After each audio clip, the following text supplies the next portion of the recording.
ఈ విషయం చెప్పడానికి నాకు చాలా ఇబ్బందిగా ఉంది. కానీ తప్పదు. విషయం ఏంటంటే గుజరాత్‌లో ఒక 11 ఏళ్ల అబ్బాయిని ఒక సింహం తినేసింది.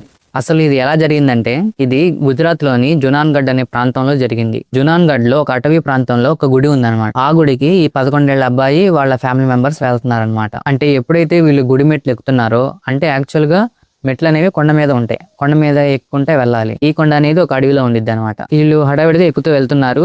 అది రాత్రి సమయం. ఇంతలోనే మరి ఎక్కడి నుంచి వచ్చిందో తెలియదు గానీ ఒక సింహం వచ్చి పిల్లోడిని చెట్లలోకి లాక్కెళ్ళిపోయింది. అంటే మెట్లకి అటుపక్క ఇటుపక్క అడవి ఉండిద్దనమాట. మధ్యలో దారి. మరి ఎంత వెతికినా అది రాత్రిపూట కాబట్టి దొరకలేదు. రాత్రి నుంచి వెతుకుతున్నారు. పొద్దున్నే అయింది. వీళ్ళు అటవీ శాఖకు సంబంధించిన వాళ్ళు దాదాపు 3 సింహాలను పట్టుకున్నారు. ఇంతలోనే అక్కడ ఒక చెట్లు పక్కన ఆ పిల్లోడు వేసుకున్న బట్టలు ఇంకా బాబుకు సంబంధించిన కొన్ని బాడీ పార్ట్స్ దొరికాయి. దీంతో ఆ సింహం ఆ పిల్లోడిని చంపేసిందని అర్థమైపోయింది. కేవలం ఆ పిల్లోడు వేసుకున్న బట్టలు కొన్ని బాడీ పార్ట్స్ దొరికాయి. ఇంకా ఆ సింహం కూడా బాబుని తినేసింది. ఇంకా బాడీ పార్ట్స్ కూడా ఎలా కనిపించాయంటే సింహం తినేసి వాంతి చేసుకుందని అంటున్నారు. ఆ బాబు పేరు వచ్చేసి మయూర్ చౌహాన్. మరి ఇలాంటి విషయాలు విన్నప్పుడు నాకు ఒకటే అనిపించింది. ఇంకా ఈ రోజుల్లో కూడా ఒక మనిషి సింహం చేతిలో చనిపోవడం లేదా సింహం మనిషిని తినేయడం అనేది ఈ రోజుల్లో కూడా వింటుంటే చాలా ఆశ్చర్యంగా ఉంది. అది ఇండియాలో.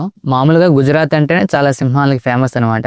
ఈ బాబుని చంపింది ఒక ఆడసింహం. మనకి ఇక్కడ తిరుపతిలో కూడా అట్లానే ఉంటుంది. కాకపోతే మనిషిని చంపడం తినడం అనేవి మాక్సిమం జరగవు. మనకి సింహాలు కూడా ఉండవు. పులులు ఉంటాయి తిరుపతి ఆ ప్రాంతాల్లో, శ్రీశైలం అటు సైడ్. మరి ఈ విషయం విన్నప్పుడు నాకైతే ఒక పక్క భయం వేస్తుంది, ఇంకొక పక్క ఆశ్చర్యంగా ఉంది. ఒక సింహం మనిషిని తినటం అనేది. మరి మీకేమనిపిస్తుంది ఈ 11 ఏళ్ల అబ్బాయి సింహం చేతిలో చనిపోవడం మరియు సింహం తినటం అనే విషయం మీద?